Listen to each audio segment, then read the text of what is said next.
Hello, we are back with Kamikaze Lassplanes. Now, where we last left off, we just finished saving Loonfell from the Empire. And now we're having a celebration, so let's get into it.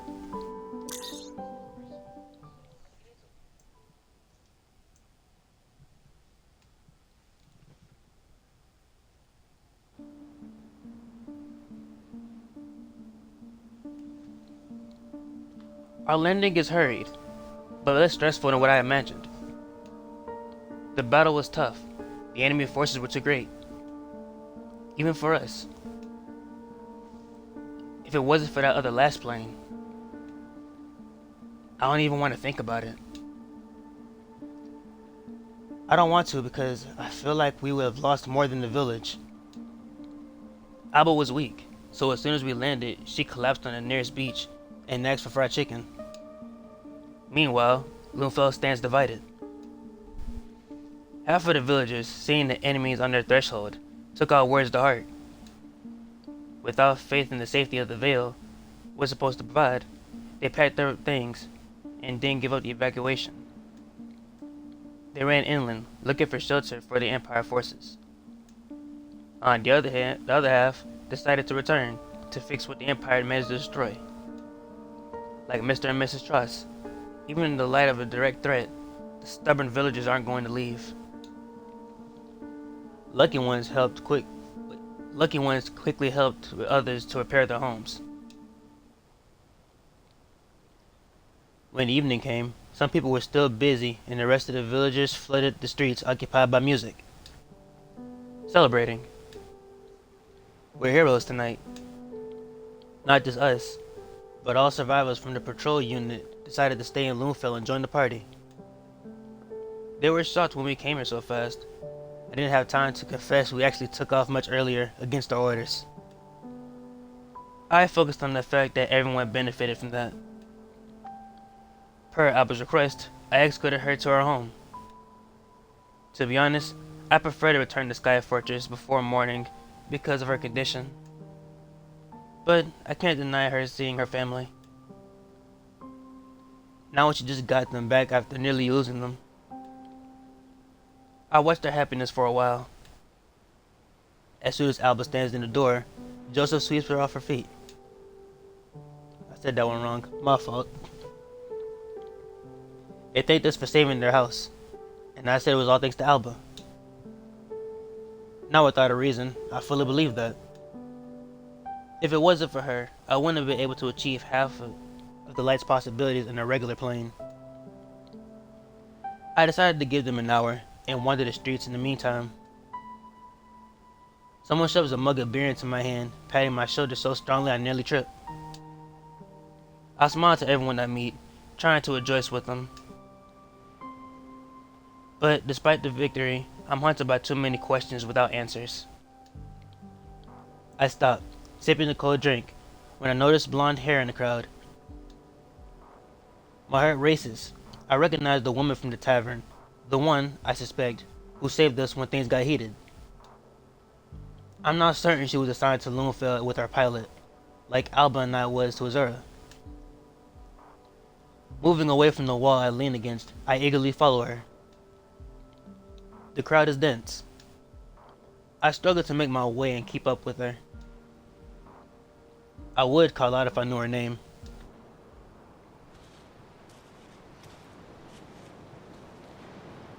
Like, this is too pretty, bro. Like, why? I reach the beach, but a large group of partygoers block the view. When they pass, I look for the woman, confused. She disappeared in the thin air. Where did she go? The sand crunches beneath my feet as I approach the shore. Maybe she went for a walk along the sea? I walk for a while, straining my eyes to find her in the darkness. Lamps are scarce here, but the moon is the main source of light. The conditions of observation aren't perfect. At least it's quiet here. I leave behind the main street filled with celebrators. I exhale, feeling exhausted after the whole stretch day. I'll sleep like a log in Sky Fortress, if they'll let me, after my deception. Putting my hands in my pocket, I keep walking.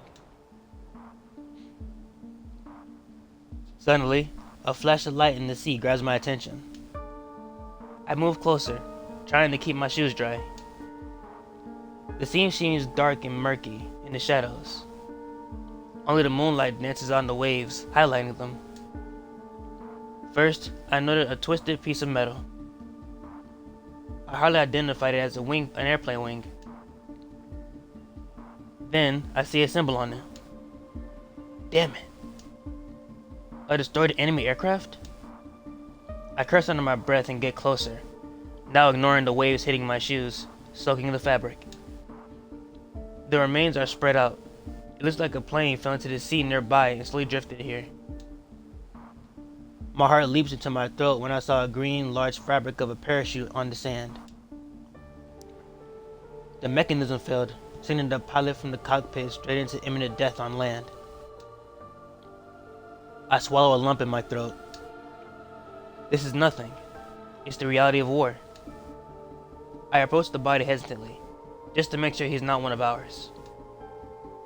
I don't care about giving a proper burial to the enemy who just tried to kill us a few hours ago. But when I crouch next to the body, I get an unpleasant feeling at the base of my skull. A tingling that nearly makes my hair on the nape like of a neck curl. The stench hits my nostrils. It's nearly overwhelming. I grab a small stick I found nearby, washed by the sea. Everything tells me to stop, but I come closer and turn the body on his back with it. I abruptly step back. My imagination must be playing tricks on me. I take out a flashlight from my pocket. When it illuminates the body, a muffled scream of surprise leaves my throat. My legs automatically jump back. The further from this, the better. It's impossible. The planet looks the same as a few hours ago when we shut it down. Oh god, something just fell. The battle is so recent, I could swear the engines haven't cooled down yet. But the body of the Empire's pilot at my feet is old. Very old. His great complexion is devoid of any signs of life. Wrinkles cut his sand-covered face. I don't know how to pronounce that word. The emancipated. That's what I'm gonna say. Emancipated. Okay. Figure of an old man drowns in an oversized uniform, partially covered by a torn fabric of a broken parachute. Noticing his empty, unseeing eyes set on the sky, I immediately turn off my flashlight. I turn around, backing in the direction where I came from. When I close my eyes, I can only see the sea depths under my eyelids, cut by the sinking black hulls of ships or airplanes.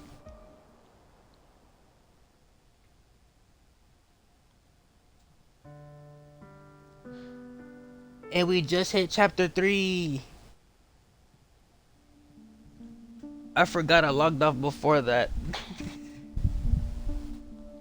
3 days later.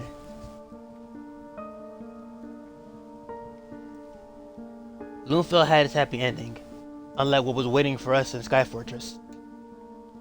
We returned the same night. Abba was exhausted, and I nearly had to drag her out of the house. I didn't want to. I wish she could spend more time with her parents, but I knew what was waiting for us in the base. Or rather, what was waiting for me. I took the fall. I didn't want her to suffer the consequences of disobeying orders. I had to tell her I needed to rest to get her moving. She was too tired, or too kind, to question it. Something seems off about her, although there were no physical signs.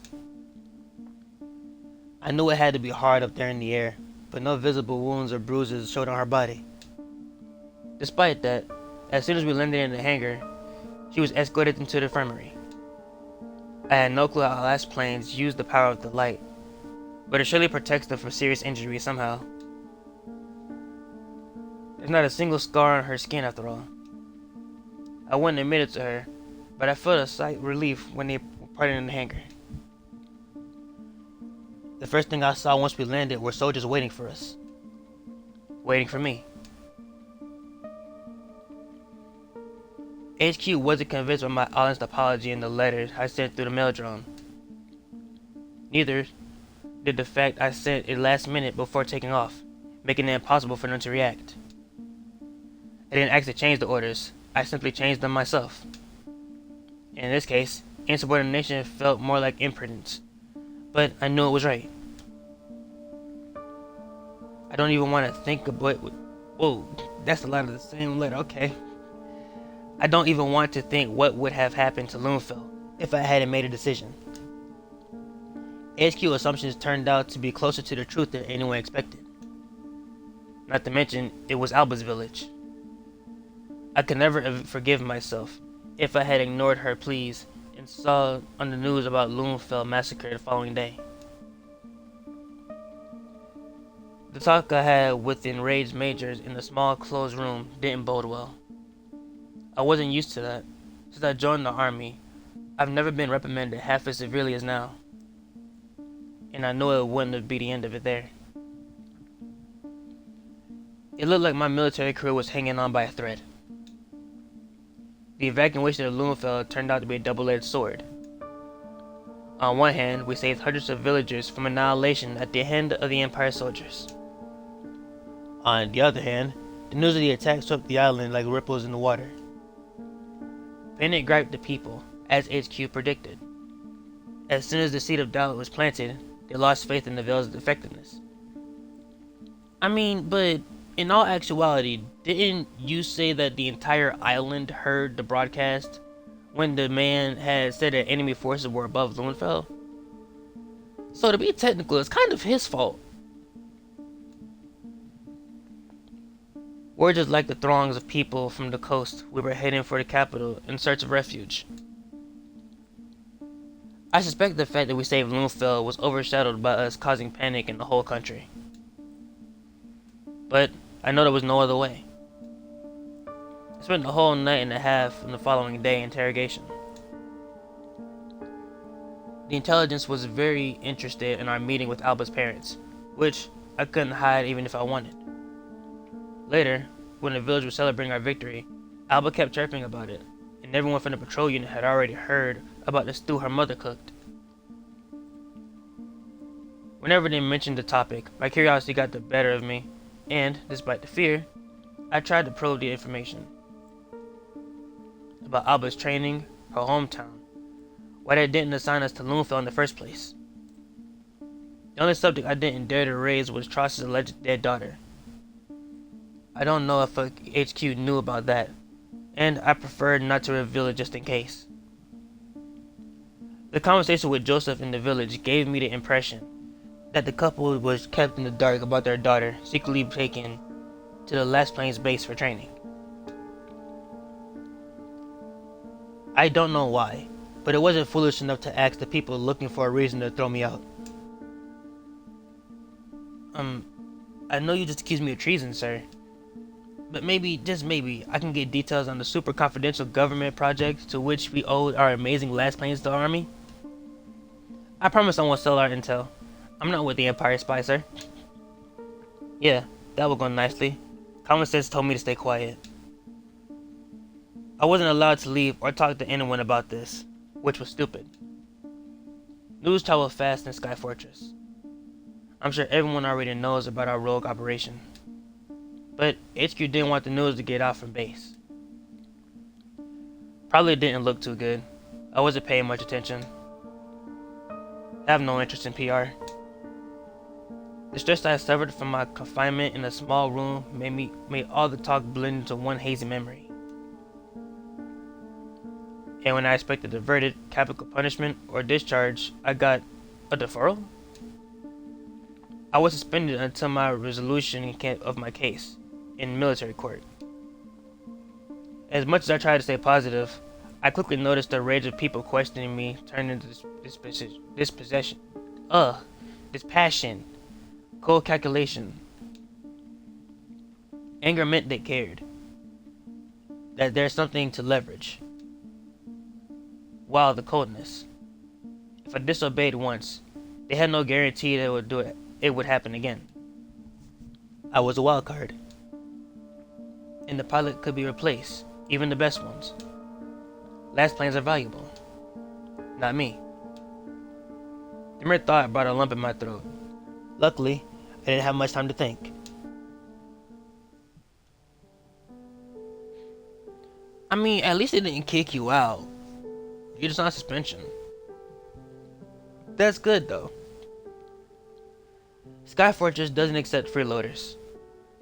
Everyone in the base makes themselves useful, and I wasn't a pilot anymore.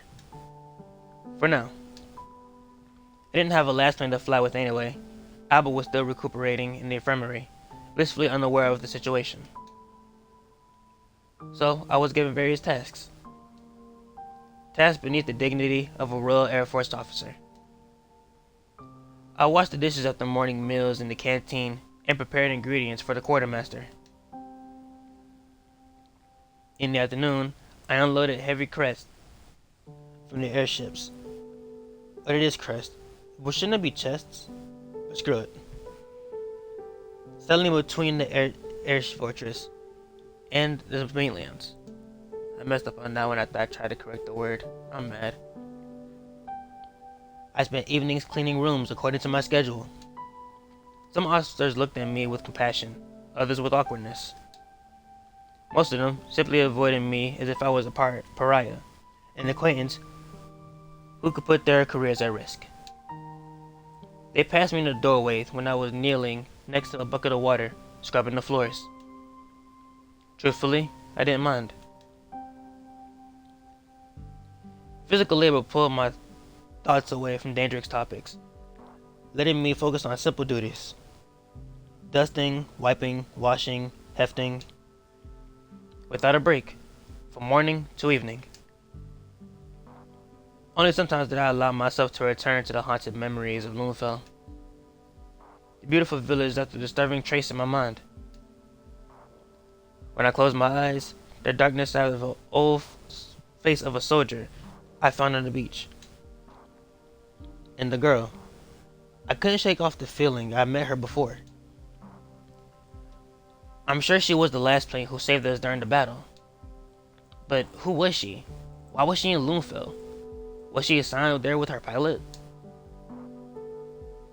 If that was the case, why didn't she introduce herself? We're on the same side. Deep in my thoughts, I'm trying to ignore the not too pretty smell around me. It's a lovely morning. I only know it because I caught a glimpse of where I was heading here from the quarters. Today, I'm scrubbing toilets. Frustrated, I wring a dirty cloth from excess water. Sometimes physical labor doesn't soothe me. Sometimes, like now, I'm furious. It's so goddamn unfair. And bizarre at the same time. I threw the dirty rag in the water for aggravation, forgetting they still filled to the brim. Black tar-like liquid splashes everywhere, including my clean, white shirt. I feel like screaming, which doesn't become of an officer of my rank. But a second-rate toilet cleaner, yeah, he can swear, at least once. Screw this. That's a curse to you? That's sad, bro. Not gonna hold you, that's sad. Screw all of this. A quiet smack from the doorway behind me makes me freeze. The lump returns to my throat, and fear fills my heart. I was sure there was nobody in here. Wow. Okay, that's too close of a shot for me. You kiss your mother with that mouth? I'm a soldier, damn it. What am I doing? I stare at my back, even though I'm still kneeling on the wet, dirty floor. Turning around to the collapsed spring, like a coiled spring, I'm ready to salute the person who caught me acting like an idiot. When I see a familiar figure, my heart skips a beat. Thank you for leaving that shot. Thank you. Very much appreciated. And still a gorgeous shot though, like still. It's her. I can't believe it. Is this a dream? Will she notice if I pinch myself? The girl from Loonfell Tavern is standing in the doorway of the bathroom I'm cleaning. She's nonchalantly looking down at me, hands folded on her chest. Just how do I remember her? Oh, just how I remember her.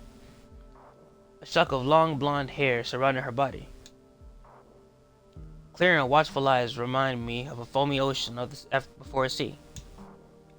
She's watching me with keen interest, her lips curled into a slight smirk. Steadily, I realize my position. What am I doing?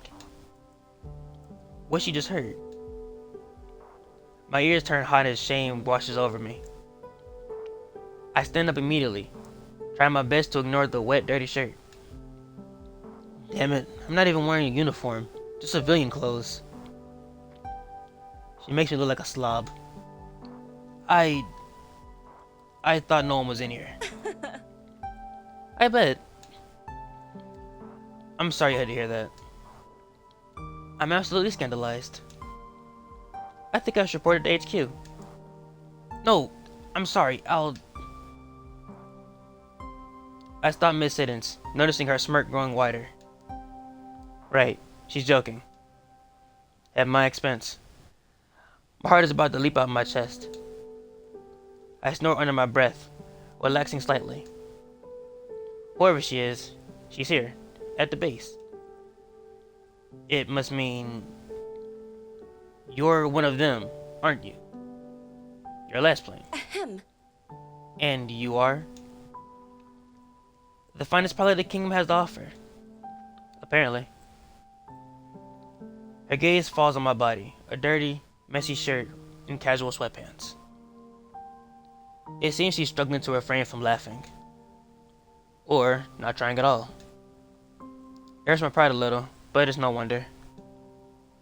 I do look like a slob. Well, You're just as I imagined.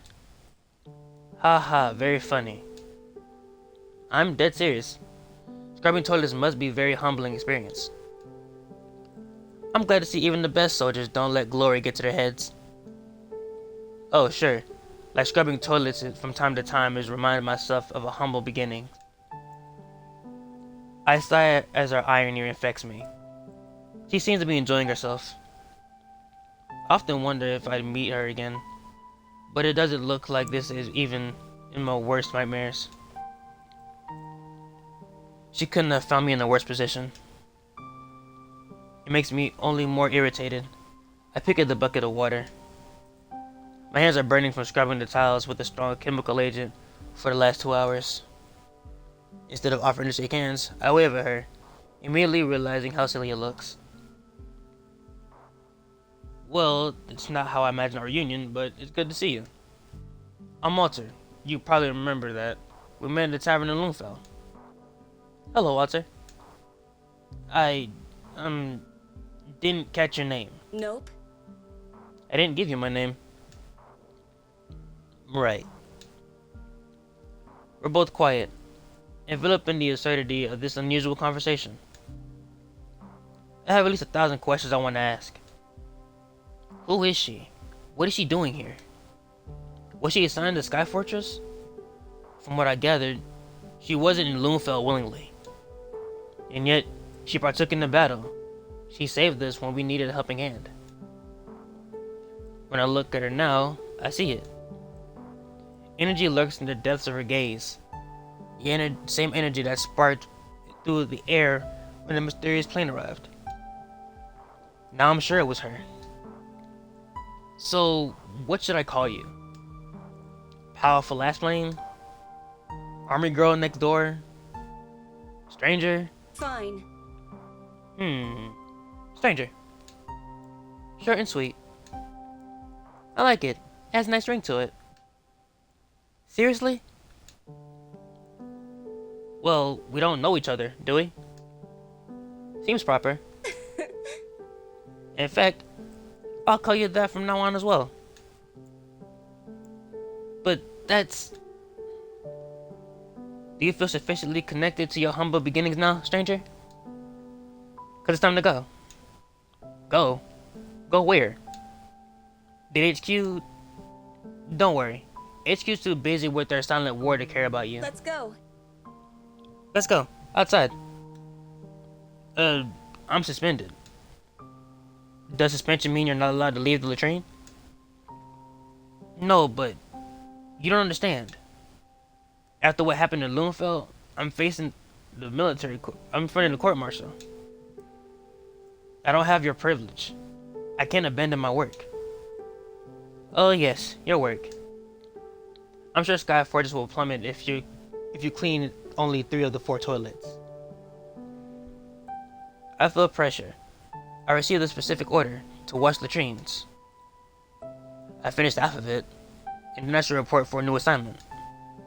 On the other hand, nobody's watching me closely. I don't think anybody will check the bathroom toilets, the bottom of the toilet seats. And this work is degrading. But I shouldn't take risks. All I think about is the upcoming trial. My whole military career.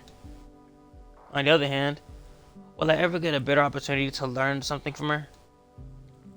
Whatever she wants, it must be important. Important enough to find me in a latrine and take me away from my work. I mean... You think too much, Walter. Finish scrubbing your precious toilets later. Literally nobody cares. You were so much more useful outside in the field than here. This is a silly punishment. Come with me. What should I do? I hate this. I'm more tempted to say I'll finish it later. But I do want to finish it just in case somebody do come up. Cause I'm paranoid. I'm gonna finish scrubbing.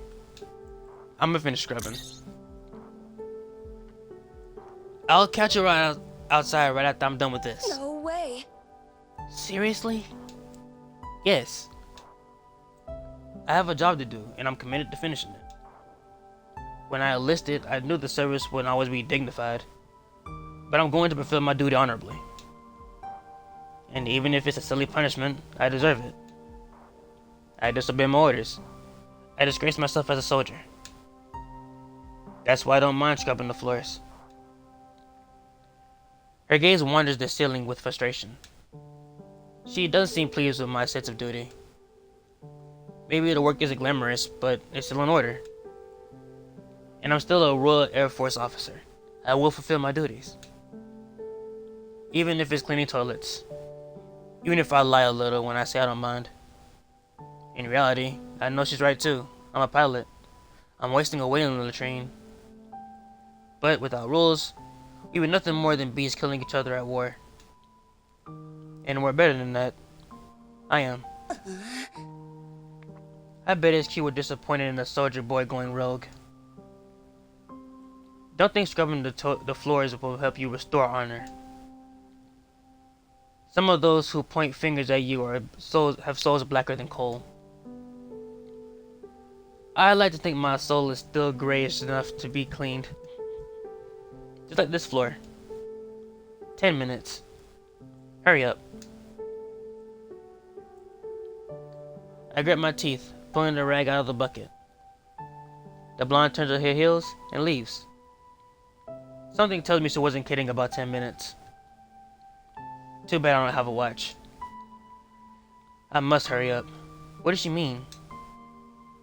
Something tells me she knows more than I think. I scrub the floors furiously until beads of sweat form on my forehead. Cleaning in a rush may not give me perfect results, but it should be enough. I pour the dirty water into one of the toilets. On my way to the door, I stop for a second, looking at the mirror with disgust. I feel like a slob, but I hope I make it on time. Yay, she waited for us. Cool. I breathe in fresh air as soon as I step outside. The weather is perfect. It's nearly noon. Just in time for... Actually, for what? So, what do you need me for? Well... Have some patience. Enjoy the sun. The corridors aren't crowded yet. Most people are still finishing their morning shifts or resting before the afternoon ones. It's enjoyable indeed. But she didn't get me outside to bask in the sun, did she? Not to mention how bad I feel in my civilian clothes. Dirty civilian clothes on top of that. Like an outsider in the place I slowly began to call home. When did you come to Sky Fortress? Recently. Okay, so did you have a chance to see the base? I can give you a tour if you want, and we can discuss how I can help you along the way. Why would I? Just the base. Are you kidding? Sky Fortress is literally like no other army base. Maybe. I don't like the decor though. Maybe. Where are you from? Somewhere. Yeah, sure. Good talk. Our chat is going poorly, but the girl seems to be amused by it. She's probably testing me. I'll watch her reach for her hair and tie it quickly into a messy bun. Let's go for a run. Excuse me? You heard me. The weather's perfect. You could use some training after your very important cleaning duties over the last few days. How do you know it's been that long? Did you return to Skyforge the same day we did? Blah. Tell me, stranger, do you ever run out of questions? I might when you start answering some. She burst into laughter. A nice change. I feel like it's a rare sight on her face. To my horror, she stretches and begins to jog in place. Does she seriously want to run now? I mean, yeah, lots of people run, including me. Skyforge just gives you a hard time with it since it's tougher to jog up here than the mainland. But didn't she just pull me from work to run? Not to mention, I'm completely unprepared. My clothes still wet and dirty. Afraid you're not gonna keep up? The nerve. I began to trot at once. An impish glint flashes in her eyes.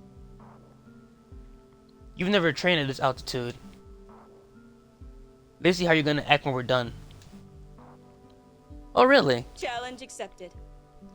Let's have a bet then. 1 round, from here to the park. You win, you get to ask me one question, and I'll answer it. And if I lose, no questions until the end of the day. Tempting. I could ask anything, and she could have to give me an answer. Real answers. Not her usual vague replies. I'm watching her while we're jogging in place before the race starts. She's so casual, not feeling out of place at all. Like she doesn't care of the grandeur of the Sky Fortress at all. The opposite of Alba, who could talk about it non-stop for her entire first day. It can be her downfall. Running here is really harder than it is on the ground. Besides, Lassplanes may be invincible as planes, but nobody has said they can be beaten in their human form. Or so I think. Yeah, this decision. I remember all the choices I made on this one.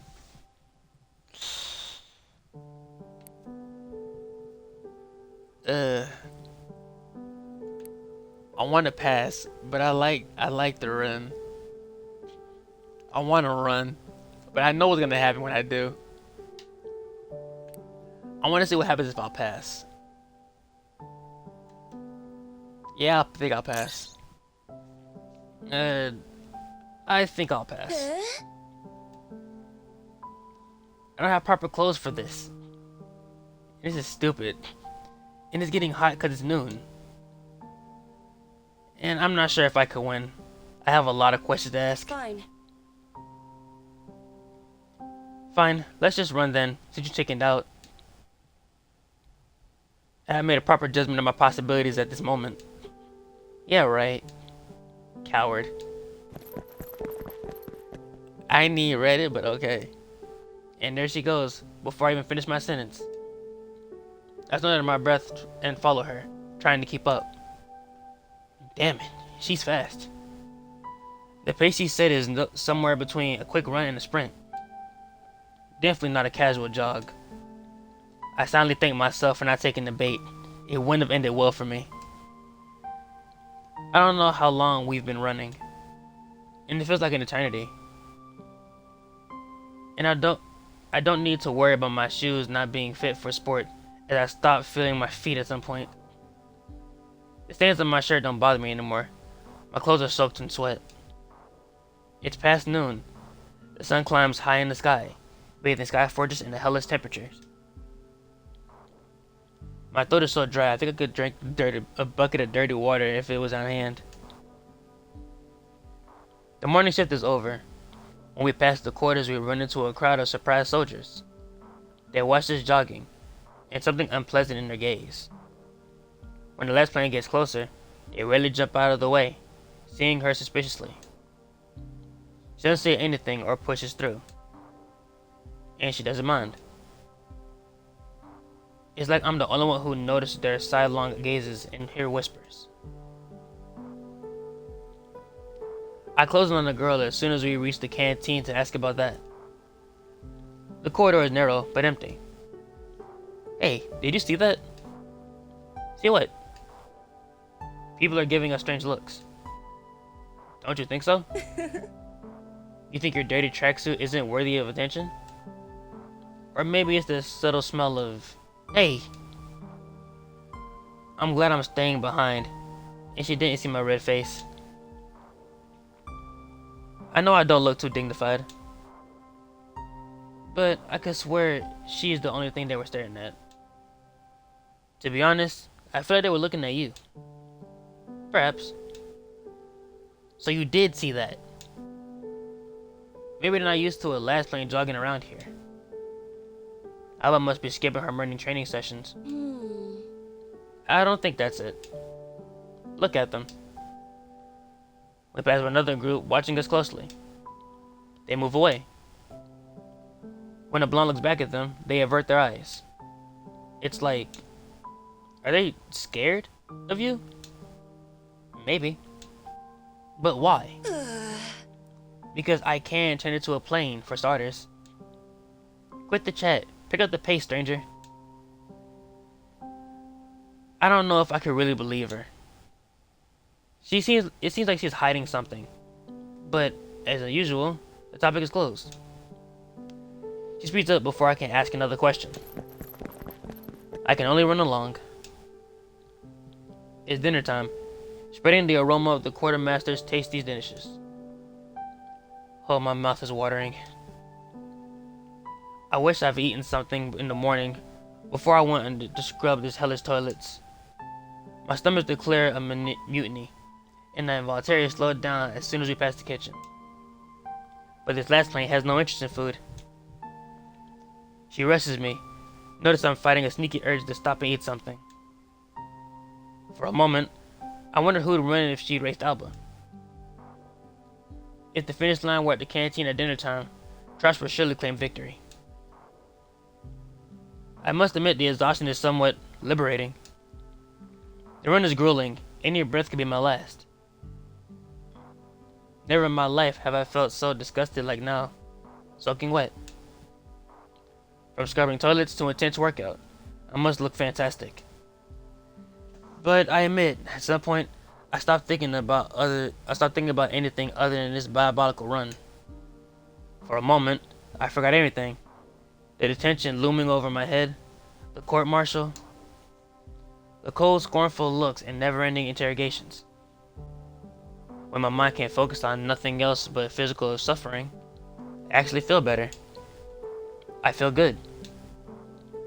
So good that when we finally stopped near the park, I laughed at my pathetic state and trembling legs. Especially since the last plane by my side looks as fresh as when we started this run 2 hours ago. She lets her bun loose without hesitation. I noticed in awe as no strands of hair sticks to her forehead, like she didn't even sweat. How intense must the last plane's training be if this was a piece of cake for her? The sheer thought terrifies me. That was actually fun. In a terrible, gut-wrenching way. See? Nothing makes you feel more alive than an immense... Ooh. Rather than the imminence of death. Okay. My fault. That's very grim, but yeah, kinda does. I feel like I'm gonna pass out. There's no saving face now. I pant shamelessly, leaning over the railing. The view is spectacular. Stranger also approaches the railing, although a little away from me. Rightly so. I must think like the latrine she pulled me out of. She's looking straight ahead, admiring the ship moves lazily in the clouds, and the beauty of the glade below us. The sun glimmers in her blue eyes. They're still purple. She may claim she doesn't care about Sky Fortress, but it's so lovely here. I know she likes it. She seems relaxed. But her gaze is so distant, and the change in her face so subtle, it's hardly visible. Whoever she is, I think she has a reason to avoid answering my questions. It's like she built a thick wall around herself, and my curiosity can only bounce off of it. She carefully picks which emotion to show on her face, and which stay hidden. For a couple of minutes, we're simply enjoying the view, and I'm enjoying the break. My quickened breath and frantic heart rate finally goes back to normal. I suddenly remember why I left my post in the first place. Okay, we had our run. Now can you tell me what you needed from me? Hello? Well, nothing actually. What do you mean, nothing? You told me that... Chill. I told you whatever you needed to hear to get you out of that stinking hole. But... I had a job to do, and... And what? Why did you do that? Because I thought you needed a break. I watched her, unsure what to do. Get angry? She pulled me away from my duties and tricked me. Gratitude? I do feel better now. Shit. I'll be screwed when HQ learns about it. I'm about to regret the run. Well... I know what you're thinking. No, you don't. You're beating yourself up over us. Okay, so you kinda do. Stop it. There's no point. I read a story about you. I know you're a good soldier. A good soldier? A good soldier shouldn't be punished for doing the right thing. So you've heard what happened? You know. I'd be surprised there wasn't one person in the Sky Fortress who didn't. Damn it. HQ is gonna murder me. Oh yeah, they're notorious for burning their finest soldiers at the stake. Old-fashioned style. This entire thing stinks. Most things in life do. You in particular right now. Embarrassment stops the vortex of emotions in my head. I lift my shirt to smell it and nearly pass out. Oh man. And I'm talking to her in this state? Muttering apologies, I instinctively move away, though she seems amused. I'm all over her words. They probably are sincere, unlike many vague answers I've gotten from her. And it nicely stinks so. But I doubt anyone at Sky Fortress would agree with her, considering the way my companions have been looking at me ever since my suspension. Was there a reason you were there in Loonfell? Back when it all happened? If you ask. Yes. Oh, you were assigned to work your pilot? Kind of. I knew from the beginning that the enemy would come from the... Oh, you knew from the beginning the enemy may come from the north. You were there to protect Loonfell? She's silent for a moment, as if wondering how much she can tell me. Nope. No, protecting Loonfell wasn't my priority. So, why did you help us? You didn't seem to care about the village that much, And it wasn't in your orders. Because the wonderful drinks the bartender served returned me. Yeah, right. Because you encouraged me with your amazing charisma, stranger. That I'll never believe. You didn't even tell me your name. Doesn't matter. I helped you. Seemed like you really needed it. Satisfied? Fair enough.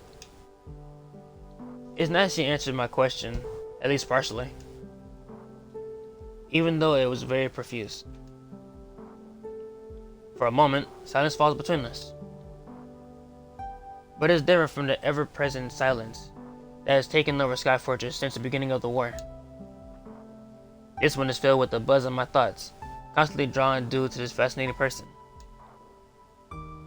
So many questions. Why did you do it?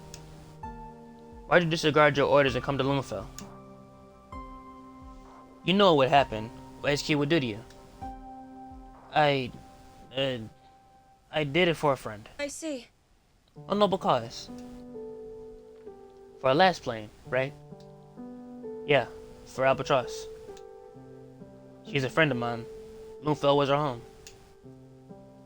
I couldn't just ignore that and go to a different village instead, risking the Empire will wipe her home off of existence. Something flickered on her face, too subtle to tell exactly what it was. It's like seeing something hidden in behind the thick wall she built between herself and the world. She clenched her jaw. For a split second, her gaze changes in surprise. But it's all gone too quickly. A spark in a gas burner, kindling the fire of my many frantic questions, and disappearing, leaving my chaos.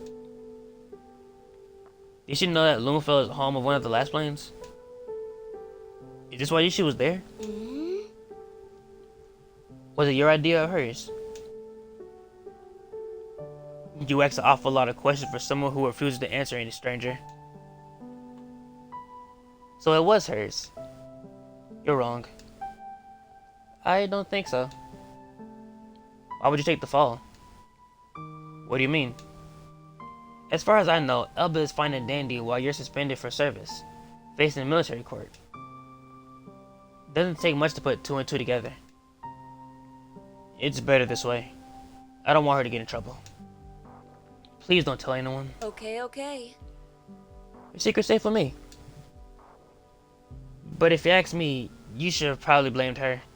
She wouldn't have got in trouble anyway. What? Why do you think so? Think about it. The Veil went to shit, and Lassplanes might be the best weapons the king has against the unknown enemy. People like me and her, we don't get thrown away to the wolves if we do something wrong. You know. It's people like you. You're saying there was no point in sacrificing my career because she wouldn't have faced any consequences either way? Well, when you put it that way, it does seem a little dumb. But throwing her under the bus wouldn't have looked good for you either, so it's probably better you didn't. Great pep talk. Thanks. Always. You regret it? I exhale, feeling the weight of the questions on my shoulders. I don't regret helping out in need. Maybe I regret how I did it. But back then, that night in the park, when I saw her face, panic and tears, I knew it was urgent. Now, when I suffer the consequences of an insubordination, I know I should have found a better way. At least risky one. But if the kingdom believes that helping a Lassplane defend her hometown is such a serious crime, I don't know if I should give a damn about what my superiors think about it. I'm the best pilot in the base, and they treat me like a traitor to the state. It was all for the Lassplane who really needed my help, not for me. We supposed to have rules for this reason. Nah, I'm proud of what I did. I don't care about none of that. I'm proud of what I did. I know HQ doesn't approve, but I did what had to be done. I couldn't let my friends suffer for such irrational reason. How could they expect me to do that? They knew both of us would get the same orders, that both of us would see Lunfeld's name. I don't understand why they didn't realize Alba would want to protect her home. It's not like I was choosing between saving a city full of people or a field trip to my friend's home village. Azure is just as small and meaningless as a target is as Lunefeld. In addition, it turned out to be safe and sound. Did they expect me to ignore the threat to Alba's hometown for a comfortable, safe mission in the south?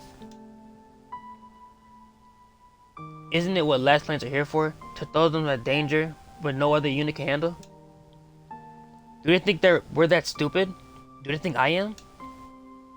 Why am I scrubbing toilets and hefting crates? Because I wasn't an idiot.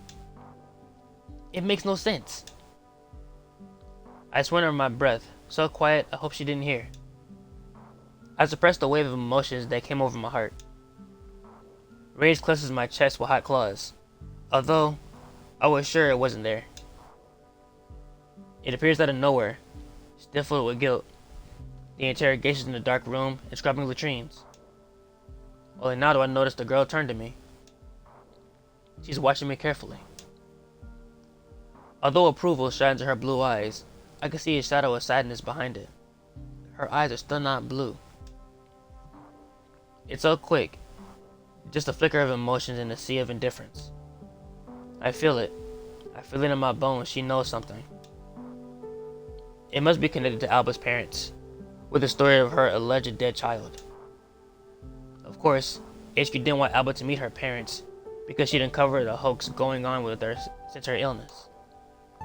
They didn't want anyone to know that Alba didn't die, that she was brought up and trained in a military base to become what she is now.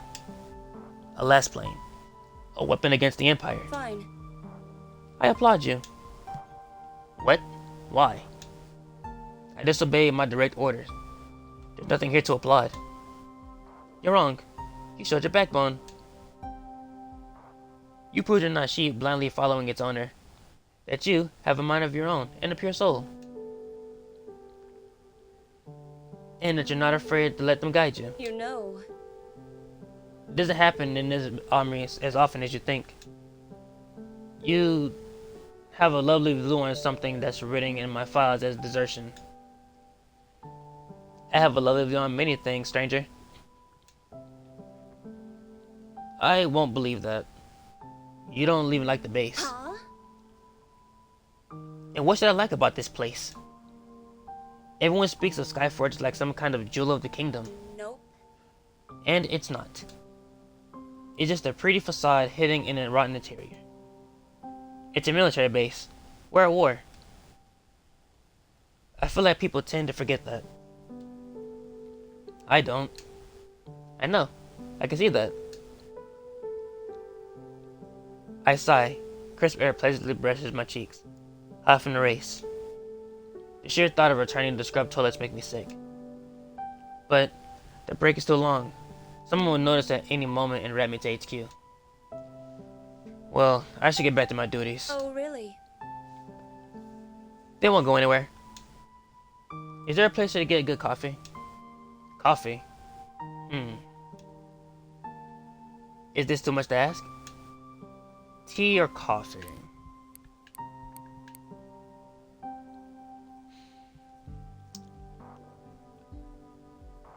Yeah, for those of you who don't know why they're asking me tea or coffee, you'll find out in a minute. But she asked for coffee, let's get her some coffee.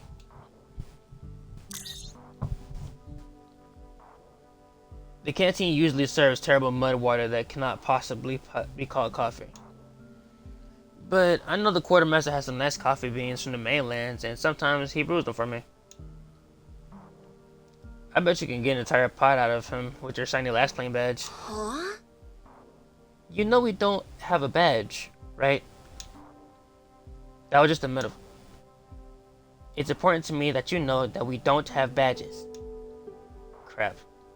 I wanted still to get bathroom time privileges. Sorry to burst the bubble. Lead the way. Alright.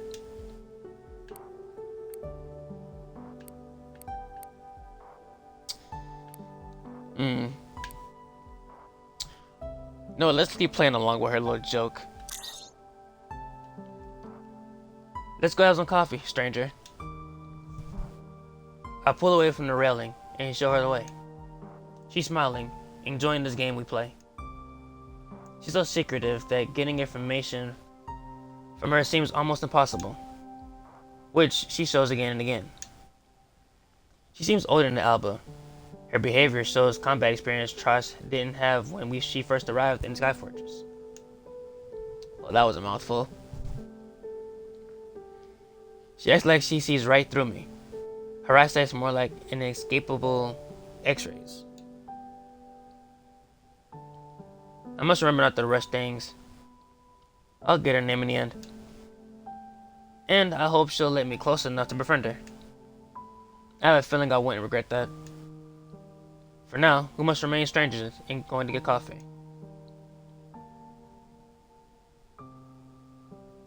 As we head for the canteen, it hits me again how bad I must stink.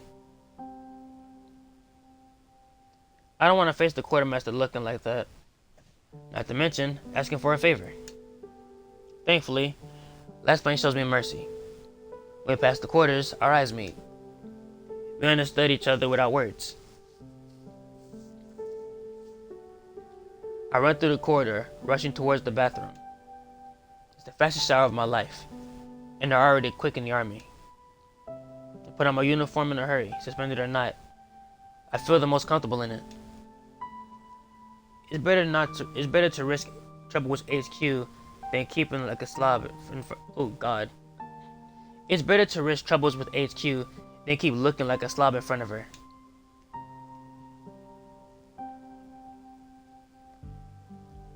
Finally ready, I run outside to find stranger where I left her. I doubt she used this time to change. Not that she needs to, or at least doesn't look like it. We finally head to the canteen together. It's nearly lunchtime, which makes me realize how long we've been in the park. It also means great crowds flocking for the fortress center in search of food. Stranger stops at the entrance, noticing how packed the canteen is. The stress flashes on her face. Is everything okay? Yep. Lauren, grab us 2 coffees. I thought we'd find a place to sit inside and... I'd rather go somewhere else. This place looks full. Oh. That's unusual to see. That's usually how it looks during lunchtime. Is that a problem? Not at all. But you owe me a tour of the base, right? As far as I can remember, you clearly refused. No way. Isn't there any other place we can sit down and have a drink of coffee in peace? I guess there's some. Great. I'll wait for you outside. I nod hesitantly, stepping inside the canteen. Stranger doesn't seem fond of crowds. She stays by the entrance, turning back and looking around. It's not surprising. The stairs of soldiers we passed before were rather unfriendly. Maybe that's why she doesn't want to go inside and make a fuss. I don't mind the crowds, even if some of these people treat me like a pariah. I push my way to the quartermaster behind the counter. My current military status doesn't entitle me to favors, but we have a good relationship. Despite the crowds in the canteen, my plea for 2 cups of coffee with the special beans was successful. I'm trying to ignore the stares I feel on my back as waiting for the beverages. I'm rarely asking for this, and besides, it's for a Lassplane. But I don't have a badge to show proof. I could use one. They wouldn't understand anyway. With relief, I took 2 copies of steaming black drink. I forgot to ask you to add something to the coffee. Let's hope not. Or, I need to go back for milk. Hearing heat envelops me as soon as I step outside. The weather is relentless today. Here you go. Although the coffee is black and strong, she inhales the aroma delighted. Without regard for the temperature, stranger takes a sip and grins. A rather unusual sight on her face. Something leaps inside me, happy I could bring her some joy. Is it acceptable for you, stranger? It's perfect. Absolutely perfect. Do you need anything? Sugar or milk? Huh? Sugar and coffee? Disgusting. Hey, many people like it. Objection. Disgusting. Okay. Fine. I hate when it does that. No. Okay. Let's go find out ourselves someplace to sit. Do you have any wishes? Somewhere we can join the coffee without people around. That's my wish. You know we're on a very limited space floating in the air, do you? If it's too much to ask. No. I know just a spot. Let's go.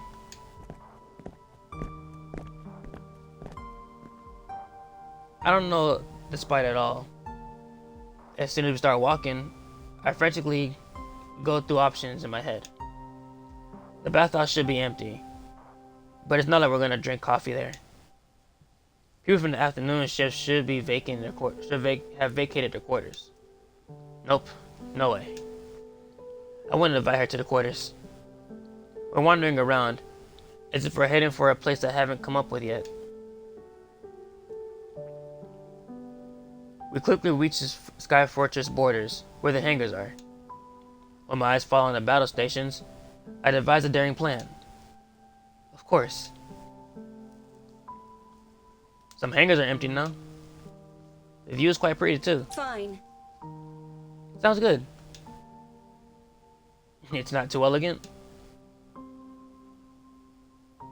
Oh, then I don't know if I can accept it. How many stars does this venue have? How many stars? I like her joking attitude. Yeah, I like her joking attitude. I think it has great potential. You do see boxes all over the place. What an innovative approach to seating. Chairs are out of fashion. Oh, I love unconventional situations. With us aside, it's a 5-star location, at least. You're right. The legendary Lassplane, a toilet cleaner. Hey. Such a reputation will get us the best table. Her laughter rings through the air when we walk around the hangar. It's a very ridiculous day, but I admit, I'm beginning to like it. I'm not sure I follow. I don't even know who she is. But I enjoy her company, and it seems she enjoys mine.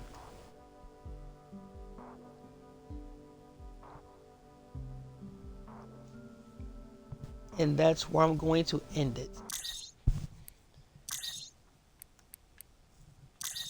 I love this chapter so badly.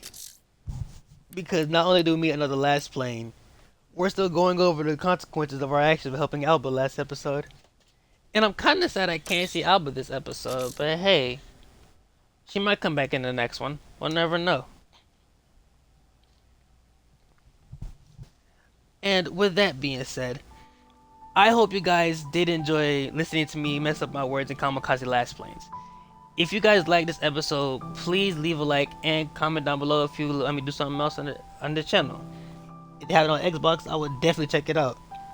And if you're new to the channel, go ahead and subscribe if you're new. But until then, I will catch y'all later.